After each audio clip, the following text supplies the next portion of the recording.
سابقوا إلى مغفرة من ربكم وجنة عرضها كعرض السماء والأرض أعدت للذين آمنوا بالله ورسله ذلك فضل الله يؤتيه من يشاء والله ذو الفضل العظيم.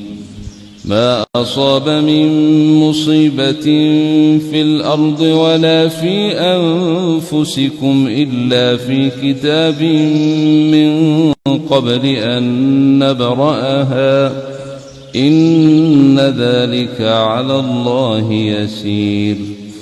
لكي لا تأسوا على ما فاتكم ولا تفرحوا بما أتاكم والله لا يحب كل مختال فخور. الذين يبخلون ويأمرون الناس بالبخل ومن يتول فإن الله هو الغني الحميد.